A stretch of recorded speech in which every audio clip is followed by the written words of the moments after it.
नमस्कार दोस्तों, आज बात करते हैं शिक्षा में बाहरी हस्तक्षेप कितना सार्थक। सरकारी शिक्षा व्यवस्था में सुधार करने का एक ट्रेंड सा चल पड़ा है।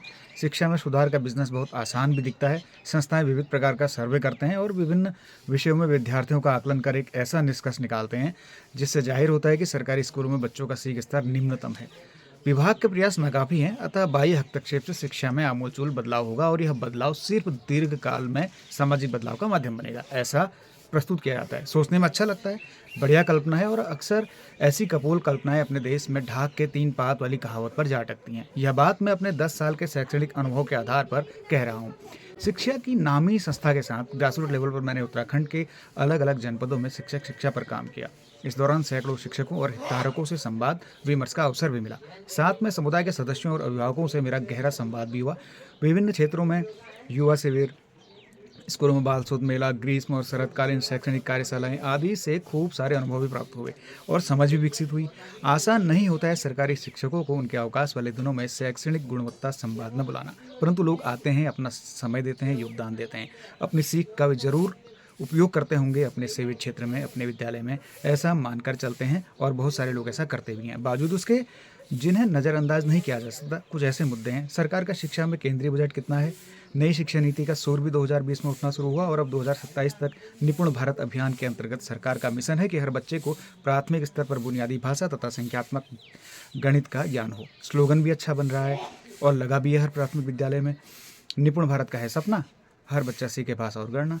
अभी तक प्राथमिक स्तर पर बच्चे यदि भाषा और गणना में ही अटके हुए हैं तो शिक्षा में बदलाव का सपना दिखा रही ये बाहरी संस्थाएं क्या कर रही हैं?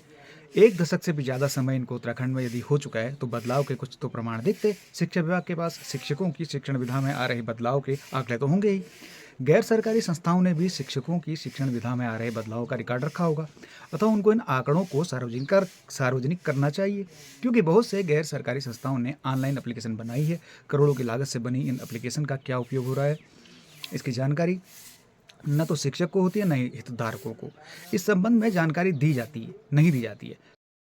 तो फिर कैसे पता चलेगा बदलाव कहाँ हो रहा है? किसी संकुल, ब्लॉक, जिले के कितने शिक्षकों को विषयवार शिक्षण विधियों उनकी बदली हैं या नहीं, ये कैसे पता चलेगा?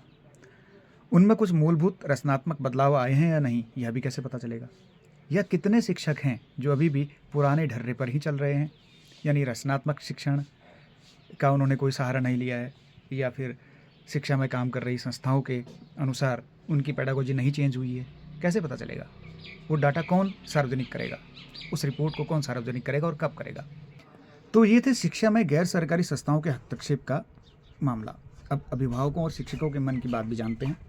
शिक्षकों का बहुत चौंकाने वाला मत सामने आया। उन्होंने बातचीत के दौरान अपना दर्द साझा किया। पहाड़ में छात्र संख्या बहुत कम है, संख्या लगातार घटती जा रही है।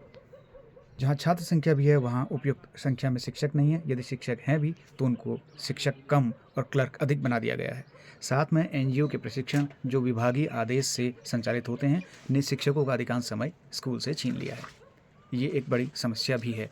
एनजीओ का तर्क रहता है अपने पैसे में व्यावसायिक विकास कैसे करेंगे? यदि कार्यशालाएं नहीं होंगी तो नया ज्ञान कैसे सृजित होगा और शिक्षक भी अन्य पेशेवरों की तरह खुद को अपडेट कैसे करेगा?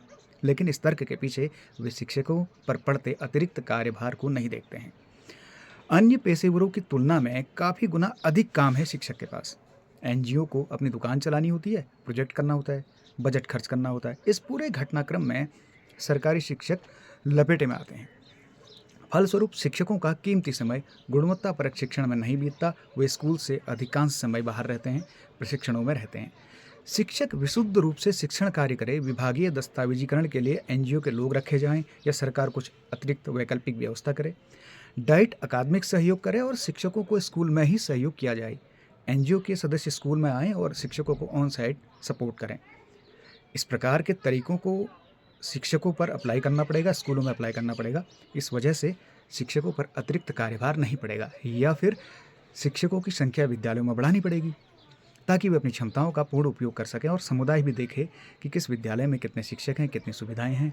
समुदाय और विद्यालय का संबंध यहाँ से बेहतर होना शुरू होगा। विभाग और शिक्षा में कार्यरत संस्थाओं को ईमानदारी से योजना बनाने की जरूरत है। पारदर्शिता, न्यायपरक कार्य संस्कृति, रचनात्मक व भय रहित कार्यशैली के बिना शिक्षा में बदलाव का सपना देख तो सकते हैं, लेकिन वह सपना साकार नहीं हो सकता।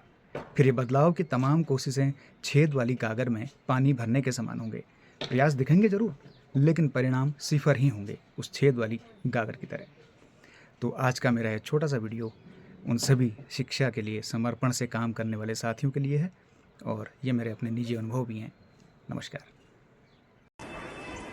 सर। शिक्षा की गुणवत्ता को लेकर एक सवाल है। शिक्षक का ज़्यादा समय कक्ष की प्रक्रियाओं में जाना चाहिए, लेकिन मौजूदा जो व्यवस्थाएं हैं, तमाम तरह की जो ऑर्गेनाइजेशंस काम कर रही हैं एजुकेशन की गुणवत्ता के लिए, वो अच्छी मंशा से काम कर रही हैं, लेकिन उनका उस प्रोसेस से शिक्षक का जो पढ़ाने का जो भी क्वालिटी वाला टाइम है वो प्रभावित हो रहा है। दूसरा, हमने बात की इस बीच अभिभावकों से, कई सारे कम्युनिटीज़ में हमने बात की, तो उनका भी कहना था कि अगर शिक्षक स्कूल में ज़्यादा टाइम दें और कुछ उपयुक्त संख्या में अगर शिक्षक मौजूद रहें विद्यालय में, उनकी संख्या बढ़े तो गुणवत्ता लाई जा सकती है। इस बारे में आपके क्या कमेंट हैं, क्या विचार हैं? देखिए, अगर सरकारी शिक्षा व्यवस्था की अगर हम बात करते हैं तो हमारे वहाँ बहुत, मतलब ये कहना चाहिए कि बहुत समाज में जो छूटे हुए लोग हैं उनके बच्चे हमारे वहाँ शिक्षा ग्रहण करने आ रहे हैं, और उसमें अगर शिक्षक विद्यालय में रहता है तो उनकी पढ़ाई जो है नियमित रूप से होती है। अगर शिक्षक विद्यालय में किसी कार्यशाला में या इधर उधर रहता है तो निश्चित मानिएगा कि जो उनको पहले पढ़ाया गया है, अगर वो जो 1 महीने में सीखते हैं, अगर शिक्षक 1 हफ्ते की ट्रेनिंग में चला जाता है तो वो उसको 1 हफ्ते से पहले भूल जाते हैं। तो निश्चित रूप से जो ये प्रशिक्षण होना चाहिए, लेकिन इसकी जो कार्यावधि हो, एक तो दीर्घकालीन ना हो, और दीर्घकालीन होने के साथ साथ ये जो है सत्र के प्रारंभ में हो जानी चाहिए। सत्र के बीच में ये इस प्रकार की ट्रेनिंग है नहीं होनी चाहिए, और इससे कहीं ना कहीं पर शिक्षा तो प्रभावित हो ही रही है। धन्यवाद।